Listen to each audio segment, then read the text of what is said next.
Wonderful. So, Carol, welcome.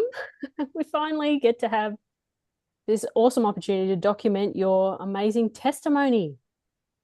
So, So because you've been I patching for how long now? I keep thinking a year, but it hasn't been that long. I think Oh it's no, it's been longer. over a year. Oh Yeah, no, no, not over a year. it hasn't? Uh-uh. Wow. You sure? Yeah, Lillian Okay. knows. I think Oh, it was it was I an trust you, but it feels like it's I feel like it's been longer I because it it wasn't was long an after we first did our interview with Lillian that you jumped on board. So, and that was Hmm. over a year ago. Yeah, well, you guys can figure it out. I don't. I yeah. thought it was she keeps referring to August. Maybe it was August of that year. August of Yes. 2023. Yeah, It could be. yeah, Yeah, yeah, doesn't Yeah. seem like that long though. It really doesn't, does it? yeah. Time does fly. It Yeah. does. So tell So us, tell us what your life was like before, what you were struggling with, and then what happened after you got on the patches. well, before I was healthy, didn't have to do anything like that. My husband of 58 years and we didn't go to the doctors. We didn't have to. We were healthy and we ate healthy and got outside and ran around in the woods and all the kinds all the time. He was a forester. So, but when he passed away he was even healthy according to the doctors and everything. They couldn't figure out why he was sick, except he had colon cancer. And I know if these patches had been around then, I know that he would not have died. I know that Yeah, it would make a difference. Anyway, so and I took care of him, and I'm a caregiver. So I take care of people, and of course, I would never have him in a hospital. And he was here at home, and I took care of him. When he passed, I was at 84 pounds. I'd always been 110 pounds my entire life. And then uh, this whole situation, I was down to 84 pounds. oh my goodness. How tall are you, Carol? I'm 5'3", 3/4. Anyway, So you got down to 84 pounds. 84 pounds. And then I got to the point where I needed to go have a doctor look at me and figure out what's going on because I had, heart, AFib and all kinds of stuff, rapid heart and everything going on. And so I walked into I don't just go to doctors, I interview them. And if we don't get along, I tell them I'm not going to, Good for whatever. you. So You go, that's girl. you learn. You have to be in charge of your medical.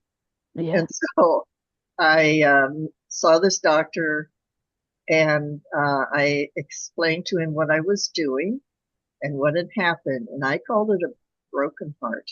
My husband and I were married 58 years. And Yeah, it's a long when time. they pass away like that, I mean, it doesn't matter who you are. I mean, you have a broken heart.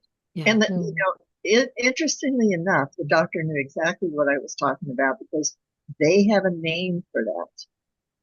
They actually have a name for that. So, Takotsubo syndrome. oh, was it? Well, I don't know. I just call it a broken heart, and I cried a Well, lot. yeah, they call it broken heart syndrome, or yeah, it's Yeah. the the name of the man who discovered it. So I had to make some decisions because I had AFib and my heart was going all over the place. My blood pressure, which has always been normal, was not normal. It was everywhere. My pulse rate was everywhere. And I'm an outdoor active person. So this was all new. And I understood it because I'd done enough health information over the years and learning to say, okay, something's not right here. And rather than put it off, I decided to go to a cardiologist. And of course, when I saw the one that I have, I interviewed him and I said, if you don't behave yourself, I'll fire you. And he laughed and we get along fine. He had to listen to me. And he did. And he still does. And told me Well, I know more than any of his patients. Wow.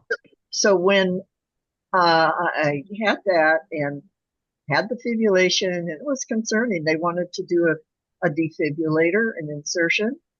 And of course, not in my world, but if it had to be, it was important.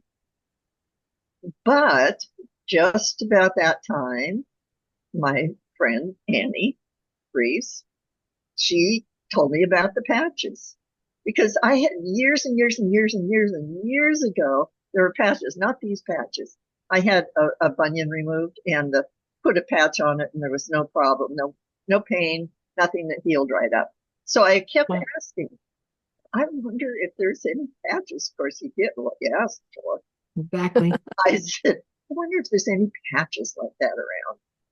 Well, I kept doing that around the house here. And sure enough, Annie called me and she mentioned it. I said, I knew instantly my answer was there. And Wow. my request had been answered. It just came to me very clearly. You get what you ask for. Yeah. And then when I didn't know much, I was still floundering around with not enough food in me, and my brain was all kind of messed up, and I was just kind of holding it together. And fortunately, had a renter in the area that he cooked my food for me and did everything like that. But the first time in my life, I wasn't doing anything. Wow. It was, and I realized later I learned about sadness. So anyway, I talked to Annie and talked to Lillian. I didn't, of course, Lillian at that point was all new, but she was so helpful. And I talked about the patches. I got the patches. I got X39, X49, Eon. I didn't get carnosine at that time, but Eon and uh, three or Glutathione. Did you get glutathione too? not then. Okay. I did the first three, as Mm-hmm. far as I remember. And so the patches came and I put them on and just did them wear over my heart. And within 10 minutes, the AFib stopped. Wow. No more fibrillation, and that has not come back. Wow. So, Wow, 10 yeah, minutes. That's what happened with 10 minutes. Annie. She That's what had, happened with me, Carol. yeah. Like within 10 minutes, my heart stuff stopped. It did. Oh, it did. Oh, fabulous. Yeah. And then, of course, now I have the carnosine and the glutathione and everything. But it was so interesting because it just was different. And I have one of these keep track of your oxygen level and your pulse and everything. And my pulse started becoming less rampant and just kind of settling down. It was still fast, but it was settling down, but the fibrillation went away. So Wow. I went to the doctor to check on my defibrillator idea, his defibrillator idea. And he said, you don't have AFib. He said, but we should insert one just as a precaution. It doesn't work in my world. So No. I said, oh, well, I go learn about it. I met with the defibrillator guy. I always learn and go follow up on things because it's my choice of what I do. Yeah.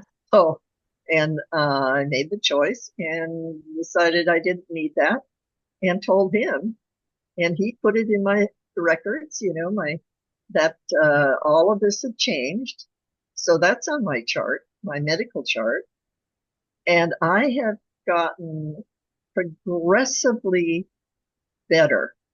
I started being able to move around more again. And then as time went by, I ended up getting shingles here and in my eyeball.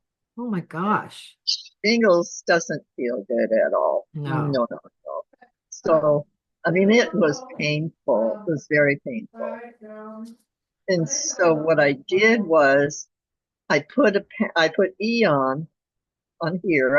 Was talking to Lillian, and you guys, I think at different times were on too, and it was very helpful. And I put Eon because the it metast it the what do you call it after something, and it still hurts. Oh my gosh. Anyway, Lingering neuralgic pain or yeah, neuralgic pain. yeah. That I had, it was horrible. In my eyeball too. Yeah. Is that the So picture that she shows when she talks about that? She has somebody's eye.